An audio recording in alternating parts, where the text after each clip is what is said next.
Hey there, YouTube. So I spent about 2 hours today on a YouTube, but then I realized it had a flaw, and I didn't think it was that good a YouTube. And I'm going to just make up for that with a shorter one. My mistake in the first one is I did this thing talking about the Peters projection, which is being put into Boston Public Schools according to this article. Now, probably it's still the Mercator because who has time to replace the school map? It's been there for 10 years, 20 years. Anyway, there's the Peters projection, not the Phillips projection. And I was talking about that, and I'm going to make this one so much shorter than that one, and jump straight to Codesters, which is the cool thing. And I thought I had it already here and open, so okay, bear with me.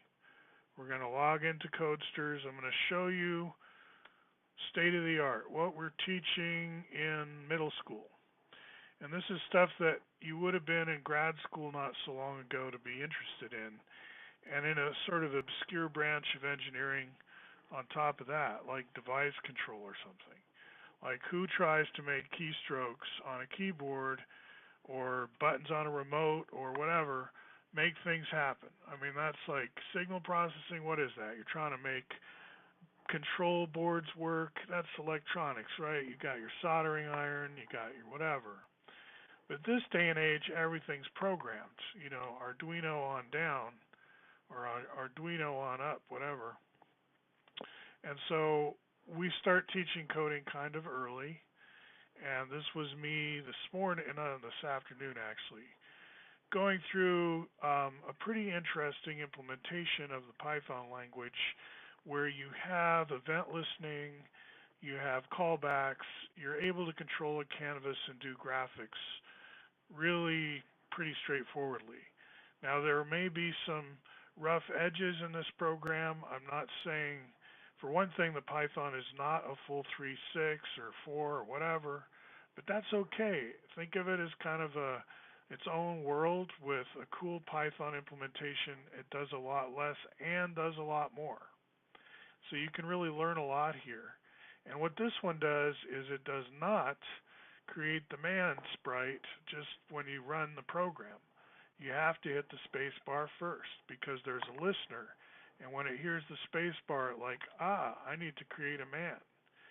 And we can see that create the man right here and make him a global man, which means he's visible to all the other functions internally, right off the bat.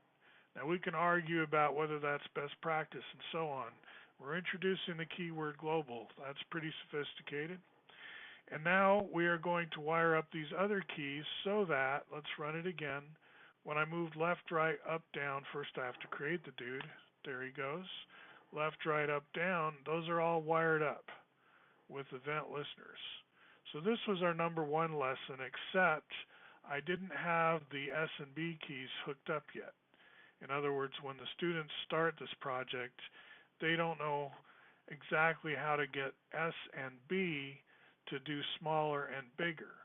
But that's what, in fact, happens once you're done. So let's check it out. And, of course, after a little bit of time to try it out, I let them,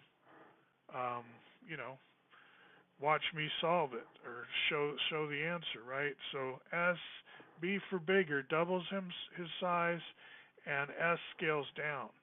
So this could be 5 scaled if you wanted. If we wanted to get fancy, I wasn't getting fancy. I was just going double, half, okay?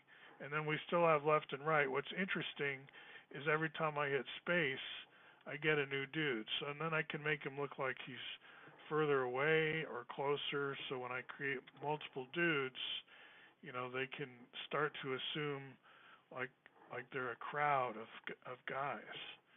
Okay, interesting visual effect. I'll stop it there and go to the one other project that we took up today. So it's an hour class, and in this one we are trying to control the background color using a list. So in Python, square brackets define a list of strings, quoted strings in this case. We could have a mix of integers and strings. You can put heterogeneous content. Now I didn't use that word.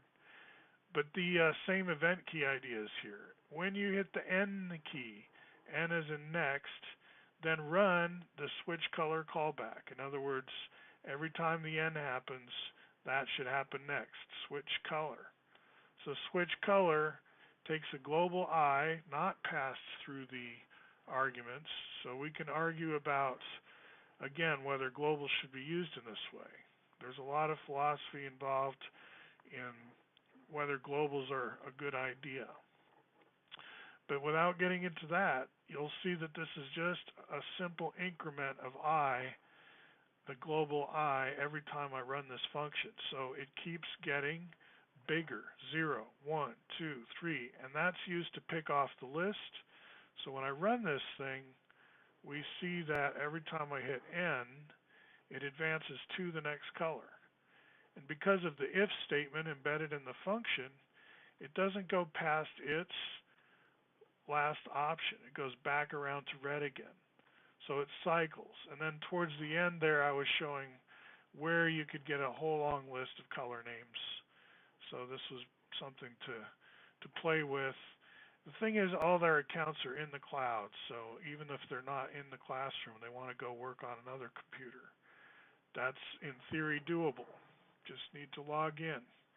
All right, so that gives you a sense of what my job's like. Pretty basic, teaching kids. I mean, one of my gigs, we'll put it that way. And now I'm going to stop and bid you a happy Friday, May 24th of 2019. Talk to you later.